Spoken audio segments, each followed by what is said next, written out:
This is Passion for Your Passions, a podcast about what makes life worth living. I'm Krista. And I'm Julie. And today we are discussing filmmaker Taika Waititi.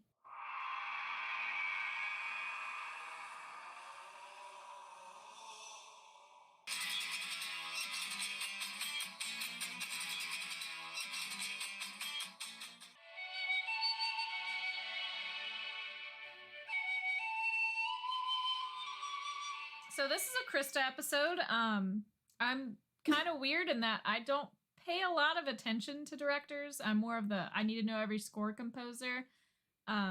So basically before she started talking about him, I was like, who's that? Oh, I guess I like all of his stuff. But you watched all of Nick Cage, so that's like kind of similar.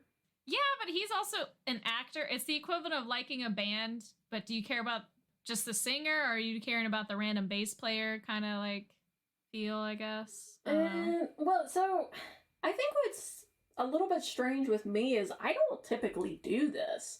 This is pretty rare for me to like something this much, I guess.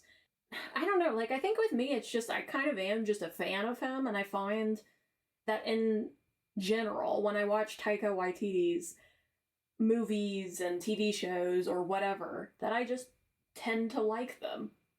Yeah, I think you've gotten me to watch them, and then, I mean, in passing, I've seen a couple, but I'd say it's mostly you that's kind of gotten me liking him. Okay. Well, to start with a couple little fun facts about him, just because I think it's a little bit interesting. Apparently, he's done a lot of different things.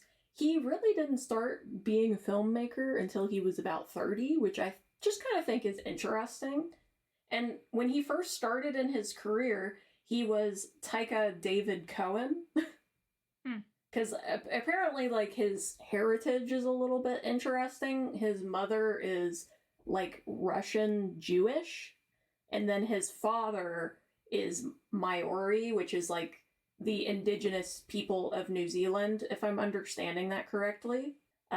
So he is from New Zealand, which you do get a lot of that in his films and things. But I just think it's, I don't know, I don't feel like I've heard too many people talk about his background. So when I was looking it up, I was like, huh. Yeah, I mean, I can't say I've ever heard of that blend of ethnicity. It's very specific. Well, you know, I mean, it is New Zealand. I mean, what do you expect of New Zealand? I don't know much about New Zealand, except for Lord of the Rings, but, you know, I don't even think that that's very accurate. That's like their airport has a big Gollum fish, like their international airport. And then Xena was also filmed there, and then they're like one of the best countries to live right now. Well, you want to hear something else that's kind of funny? Is that Taika Waititi, apparently he does a lot of commercials too. And so one of the ones that he did is for Air New Zealand, which is like Lord of the Rings themed. Yeah. And he's also in it. He plays Gandalf. I love that.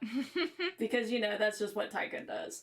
Yeah. Well, actually, like, another kind of fun fact about that, though, about the whole him being Russian Jewish and Maori, was that in one of his films, he did play Adolf Hitler, which he said was just a huge fuck you to Adolf Hitler, because he was Jewish and indigenous and played him. Which, I mean, you know, that's fair, but also it's pretty funny. Yeah, big middle finger. I dig it. I just want it to be like springtime for Hitler. I mean, he kind of is. Have you seen JoJo Rabbit? No. Okay. Well, we can, like, kind of sit here, and the next sort of part that I wanted to talk is about his films, so his film works, because that's kind of the one that I have more perspective of. I haven't seen as many of his TV shows, because, so he's made 7 films, and out of that I've seen 6, which I think, like, the one that I haven't seen, I just think would be very difficult for me to see. It's not that it's not possible, it's just, like, I think it was, like, one of his super indie early ones he did in New Zealand only or something. Gotcha. If I try hard enough, maybe. But, I mean, I think out of all those movies, I think I have enjoyed them all in different ways. I think probably you know, just to get it out of the way, the one that people know about the most would be Thor Ragnarok. Solid gold. Which, I mean, for a while, that was probably my favorite Marvel movie. Just mainly because I think I like the jokes and the atmosphere, and I mean, you know, I think that's mainly it. I think, like, that was kind of at a time where I wanted those kinds of jokes in Marvel, and I think a lot of them landed, and I think Thor being a little bit goofier was just kind of nice, because I think before that, Thor just kind of didn't have a lot going on. Didn't Taika voice Korg? Yeah. Okay. He voiced Korg. He might have actually voiced a couple other people in there, but it might be like background type of people. But yes, he's definitely Korg. And it's in his own, I think, pretty natural Kiwi accent, which I have to say is one of my favorite accents in the whole world. Especially because one of the movies that I'm going to talk about, when you get a really good Kiwi accent, and you get, like, people who are, I don't know, like bikers or something, it is the weirdest thing. Because it's kind of this thing of like, oh yeah, I'm a super punk, but also I just sound really lovable. but I'm gonna stab you. It's like, lovable voice. I can't. That's too much. But I think, so for me, the way that I was introduced into Taika Waititi, which I think a lot of people were, is, oh gosh. What we do in the shadows? Yeah, what we do in the shadows. I was about to say something completely different. Yeah. What we do in the shadows, which I think is probably my favorite of his for comedy. Like, that one is just a straight up comedy. And I think I would probably recommend this movie to most people because it's a little bit gory, so sometimes I have a little bit of trouble just with that. Like, I do have to preface certain people where it's like slightly gory, but I don't think it's done in a way where it's going to scare you.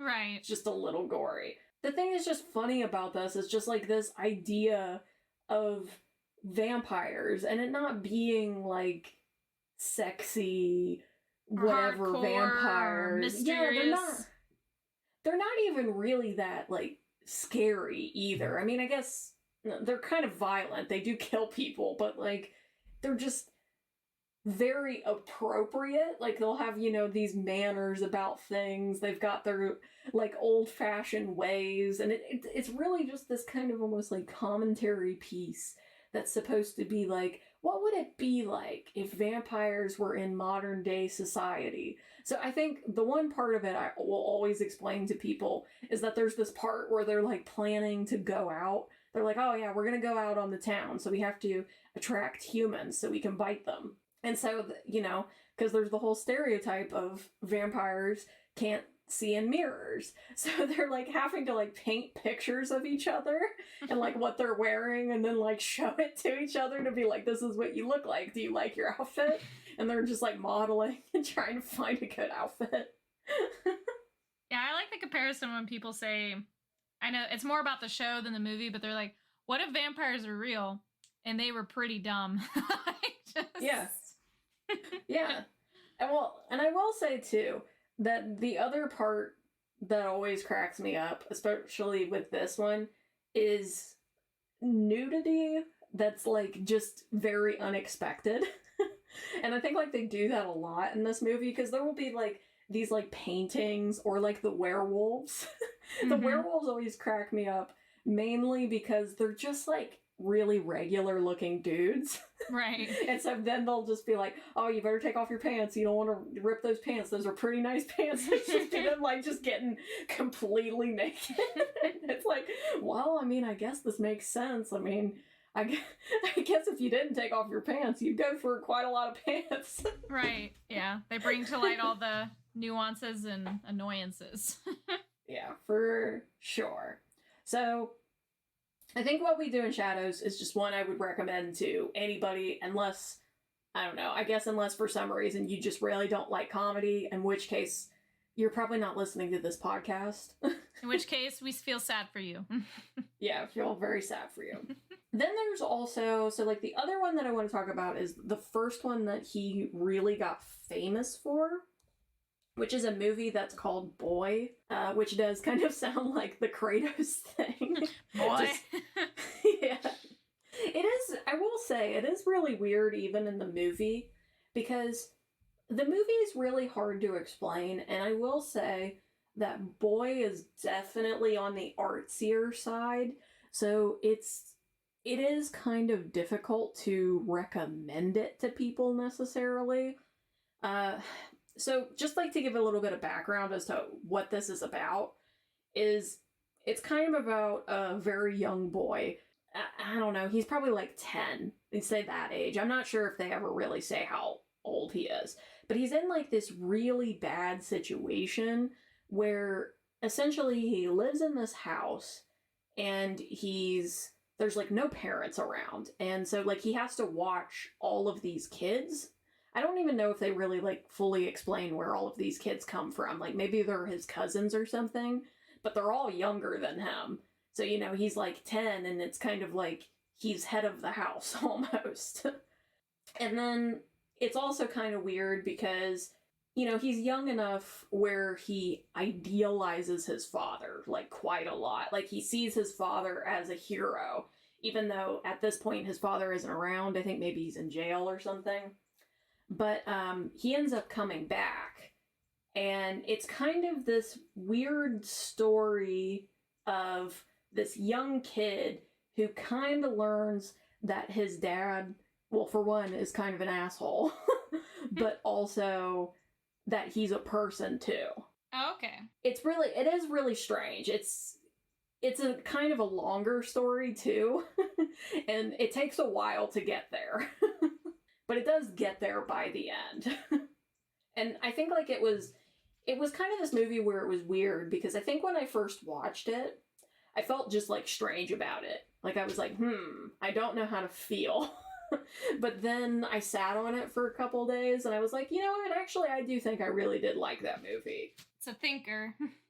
Yeah, it kind of just like stuck with me after a while. So, if you want to watch something on the artsier side, or I don't know, artsy probably isn't even the right word. It's just, I don't know. It's not your straight blockbuster film, I guess. It's definitely more indie. That sounds not, I mean, that's a hard concept as it is, like, to deal with as a kid or as an adult, so I can imagine the movie translating it as just as, like, uncomfortable. Yeah, I do really like the movie, and there are a lot of scenes that I think explain kind of what I'm talking about. It's just, I think it's a little bit long. Like, it takes a while for it to really get into, I don't know, like, the heart of it.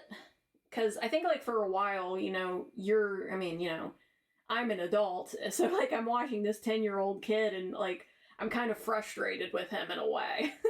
Right. Because it's like, yeah, your dad is an asshole. Like, just he accept sucks. it. Yeah, you should just see this and stop idealizing him. But then by the end of it, I think it does kind of reach that point where you're like, oh, okay, I do. Like, I kind of get why he's like this in a way. So do you recommend this to, like, the average person, or is it more like, you know, get a feel for the person and go, maybe you'd like this? So, I think I would probably recommend his two other popular movies first. So basically the one that he is super famous for is JoJo Rabbit, which I didn't really put on here, but I can talk about JoJo Rabbit a little bit.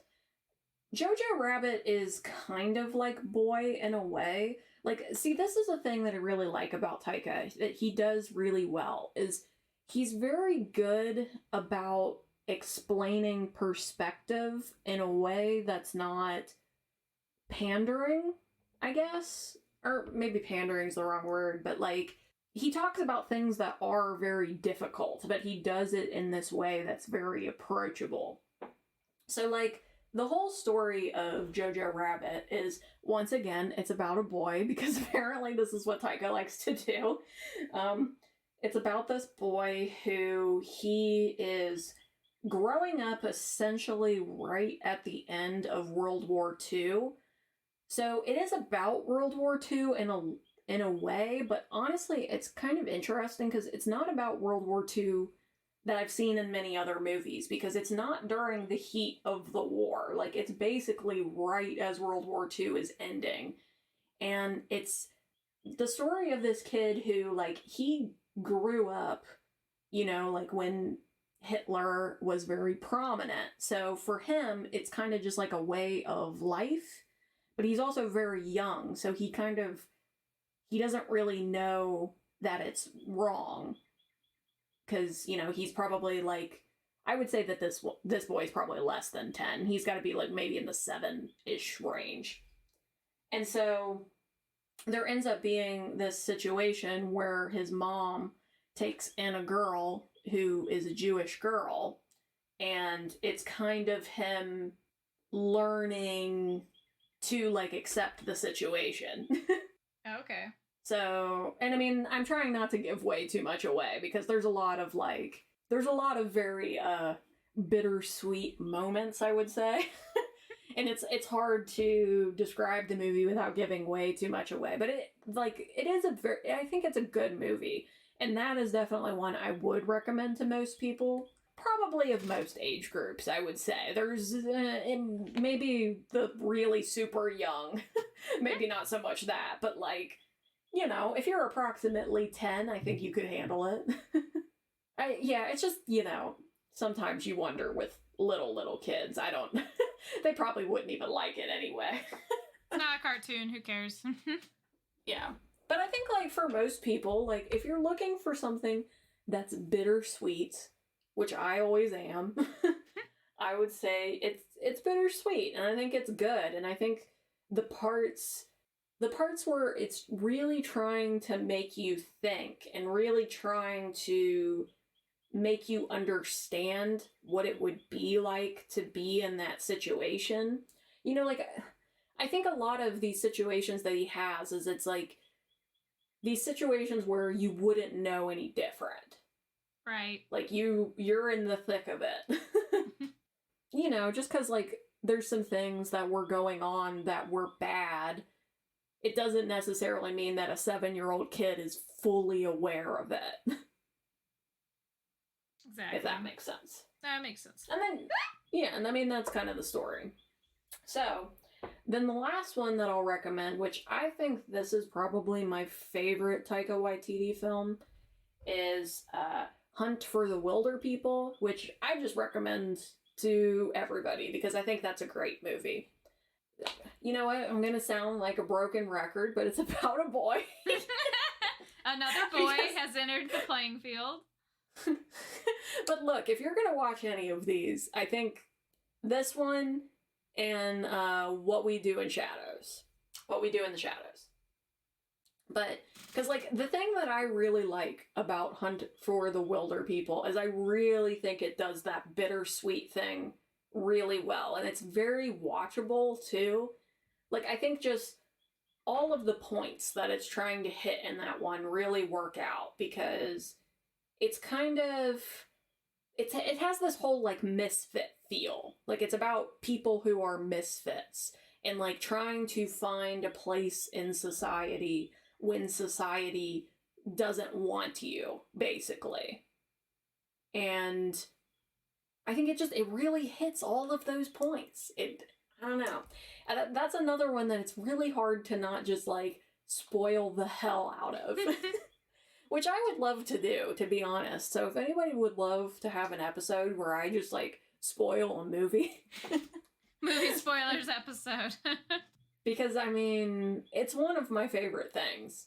You know, also, I will say, I don't know if I've ever expressed this on this show, but one of my other favorite things to do is to explain the plot of something really bad.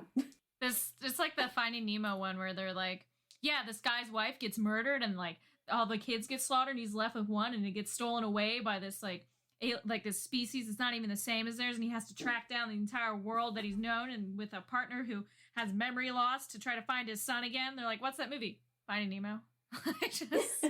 Yeah.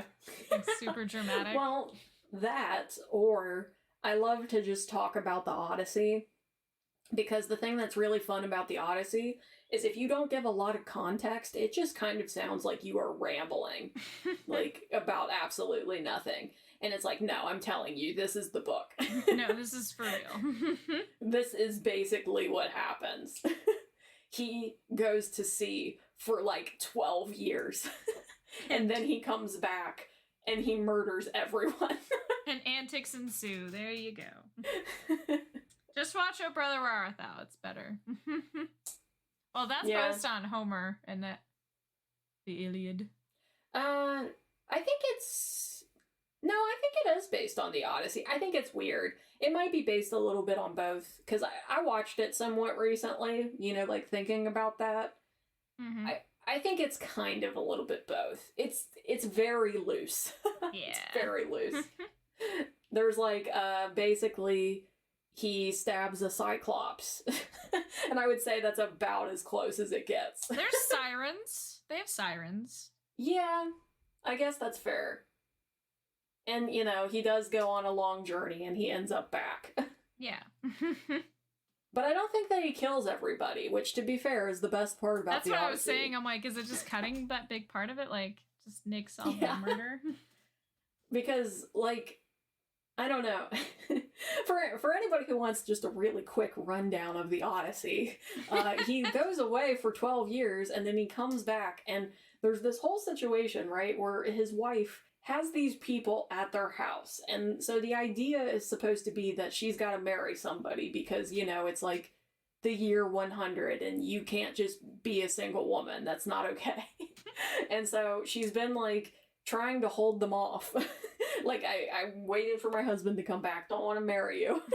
And so then Odysseus finally comes back. And, like, instead of asking them to leave, or I don't know, maybe he does ask them to leave and I don't remember. But I'm pretty sure he doesn't. I'm pretty sure he just comes back and murders all of them. Murder.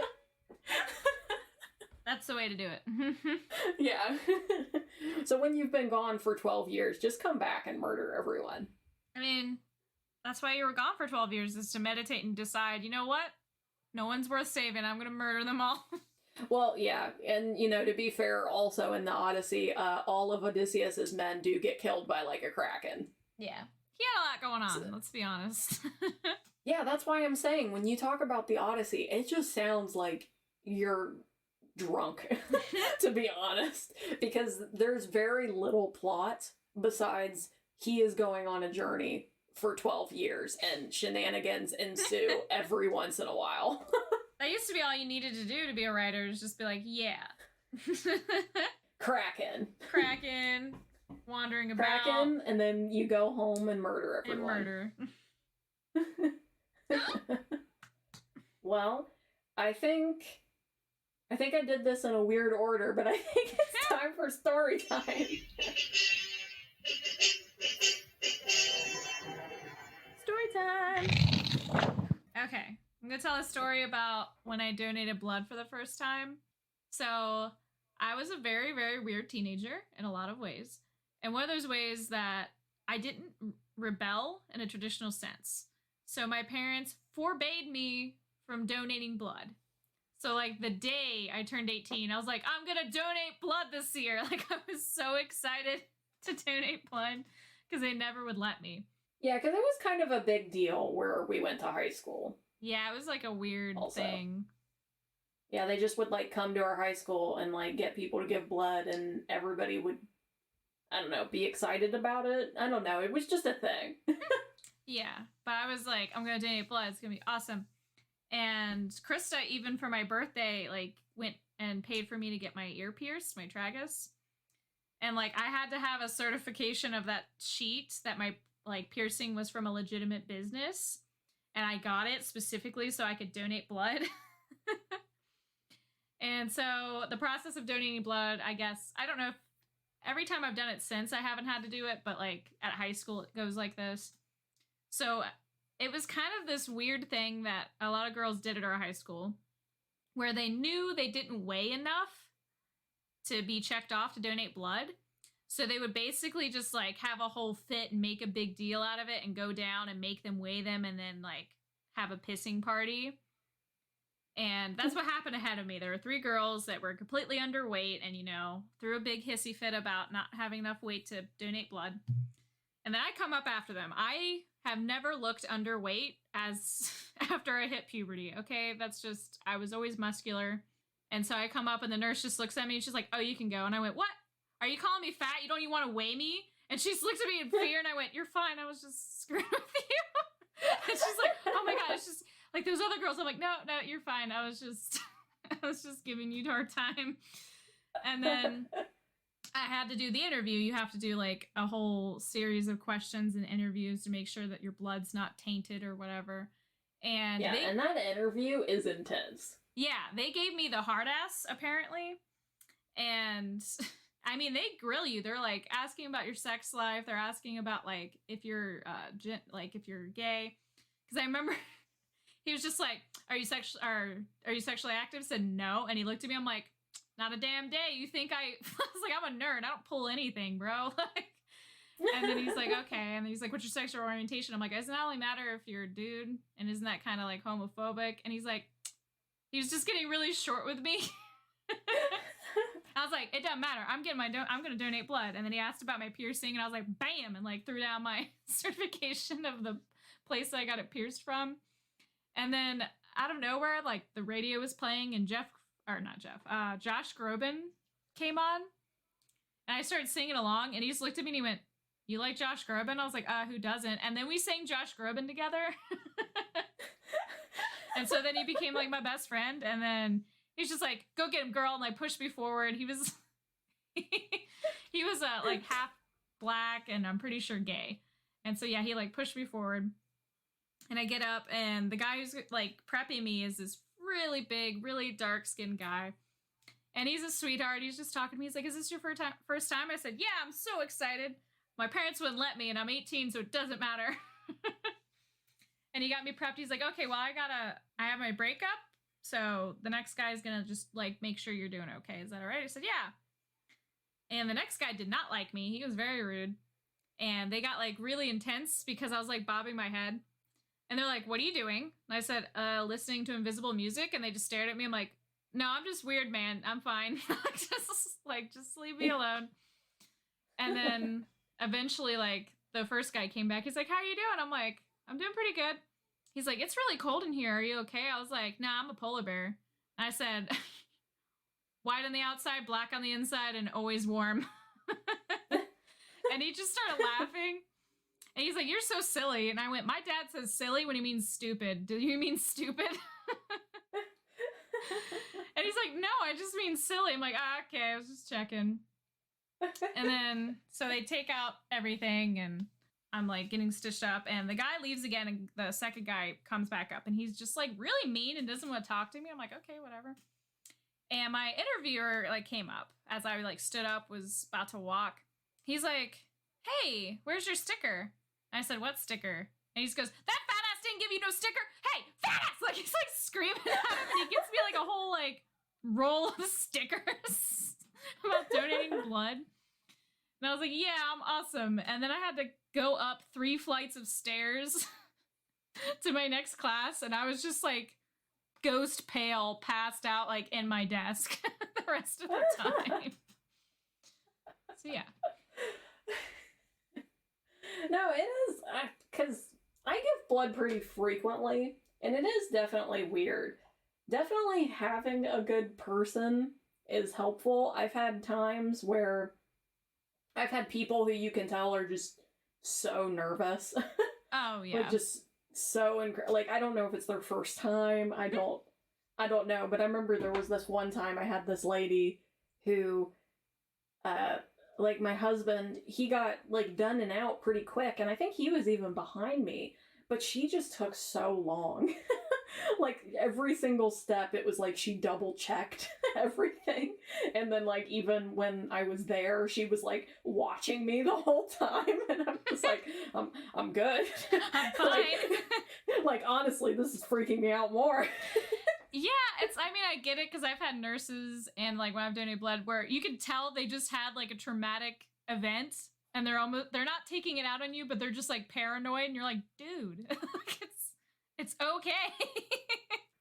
You are currently scaring me. Yeah, like, you're making me worse. Like, could you not? Yeah. Yeah. And I think I will say too, the one other like question that they'll ask you that always kind of I just think is weird is they'll ask you about like hepatitis a lot. Well, yeah. Like they ask you about hepatitis like 4 times. They're trying to trick you in like, case you're lying. Yeah, it'll be like, oh, have you been near somebody who's had hepatitis recently? Do you have hepatitis? Have you ever used a needle with somebody who's had hepatitis? Have you ever lived with anybody who's ever had hepatitis? Have you ever seen hepatitis? And I'm like, I don't know. I mean, what am I supposed to do if I have? Yeah. No, I have, like, I'm super pale, and I have huge, healthy veins, like, ever since I was a kid. No one has missed my vein. So anytime someone seems kind of nervous, I'm just like, if you miss my vein, you will be the first ever. Like, because they're huge. And I am see-through. It's purple. Okay, well, I mean, I don't think that I have anything else, actually, that I want to specifically say about Taika. The only thing I will say is What We Do in Shadows is also a TV show, which I do recommend. So you could watch the movie and watch the TV show if you feel so willing. They're different from each other, but I do recommend both in different circumstances. I can agree. It is strange how they are different, like, because most things like this, you watch the movie first or the TV show first, and they kind of line up. But for this case, it's different people. They do, the people from the movie do make, like, 1 episode appearance in the show, but it's the same concept, but around a different set of people. And it's longer, obviously, so there's a lot more to it. But the show is very good. And it works. Both work for different reasons. And so I think, like, I would probably recommend the movie over the TV show, just personally. Not necessarily for any reason. I think, like, for me, I think the movie works better. But I do also recommend the TV show. I think it's just a commitment thing. So, like, telling you to watch this movie is a lot easier than to be like, oh, there's, like, 5 seasons this show. What I would probably do is if I was trying to introduce someone to either or, I'd probably show them an episode that I love. I always pick the curse email chain episode as the episode that I show people. And like, if you like this, then let's watch the movie and then let's watch the show because the movie came out first. So yeah. And I love Colin Robinson. Oh yeah, Colin Robinson. And I love Guillermo. I mean, I pretty much love all the characters for different reasons, but I don't know, Colin Robinson, he just kind of cracks me up. Especially with his, like, I don't know, his, like, passive aggressiveness. Oh, yeah. Where he just really tries extra hard to, like, bore people. Yeah. It's great. Colin makes the show, I'd say. Well, okay. So, yeah, if you like Taika, watch Hunt for the Wilder People, and, I don't know, Thor Ragnarok, and What We Do in Shadows movie and TV show. Yeah. That's it. Thanks. Bye. Toodaloo. The next episode is Batman. I'm Batman. You're Batman. We're all Batman.